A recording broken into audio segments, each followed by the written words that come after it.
para começar? Se eu preciso de projeto, primeiro eu preciso de clientes, né? Exato. Cadê os clientes? Onde que eu faço? Por onde eu começo? E aquela... E era um mercado competitivo, sempre foi, né? Sempre foi. E eu tinha Isso foi há quantos anos atrás, mais ou menos, Flávia?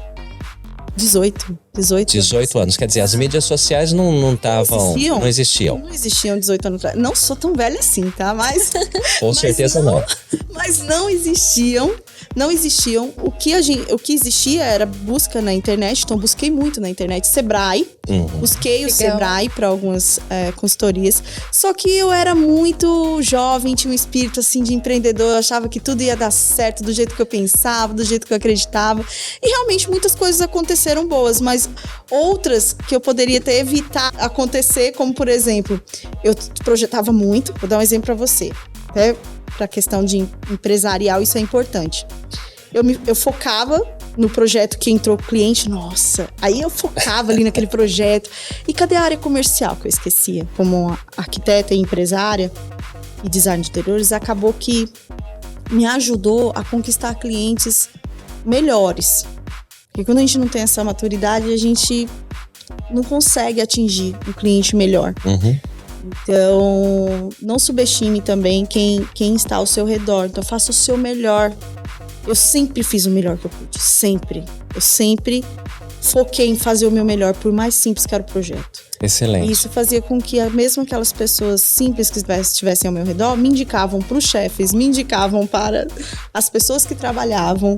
E isso foi me criando uma carteira de clientes muito bons. Você prefere trabalhar com comercial, com cliente comercial ou com cliente pessoa física? Na carreira, essa maturidade, pagava as contas e ganhava experiência. Pronto, pelo menos a experiência eu estava ali me desenvolvendo. E depois disso, começando essa experiência maior, o que é interessante é que nunca subestime quem está do seu lado. Porque por mais que seja simples, por exemplo, eu fui indicada por uma secretária que trabalhava numa empresa grande e ela falou, olha, tem uma Flávia que eu conheço que pode trabalhar nas franquias de vocês. E eu fui lá e conversei com o dono da empresa, maravilhoso, e a dona da empresa maravilhosa também. E a gente numa conversa e eles simplesmente decidiram que seria eu que faria as franquias no Brasil. Olha só, aí você já ganhou um monte de projetos. Exato. Então, e depois dos 5 anos eu comecei a ter uma maturidade melhor.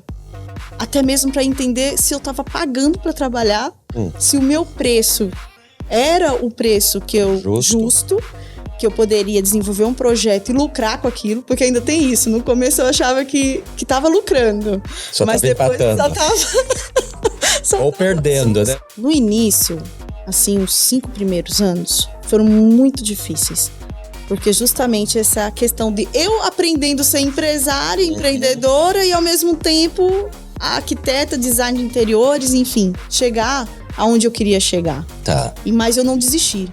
E o que eu digo é que para as empreendedoras hoje, o que foi muito forte para mim foi a minha persistência. Eu não sou de desistir. Quando eu coloco uma coisa na cabeça, eu tenho que ir até o fim.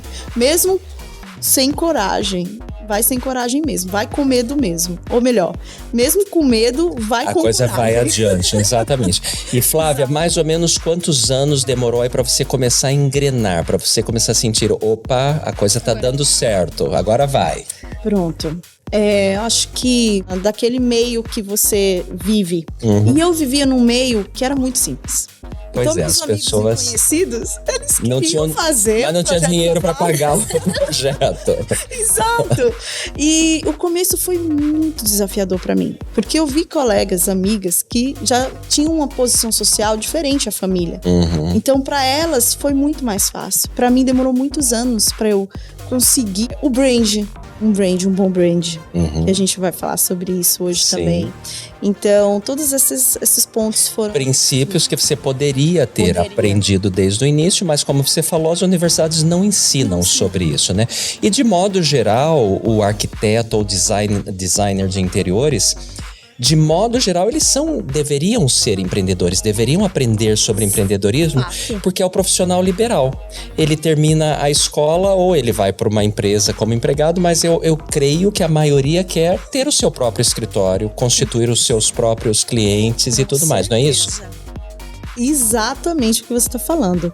E os primeiros clientes, até para quem é design e arquiteto que está assistindo, normalmente vem sim de amigos, de conhecidos, porque eu sem experiência, eu finalizava o projeto para depois pensar em como iniciar o próximo.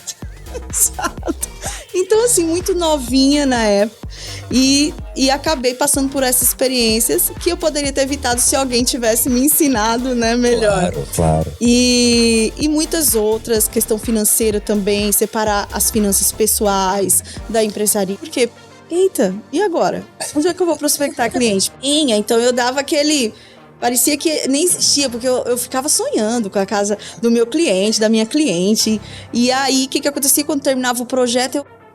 Então, você não tinha um pessoal para vender para você, né?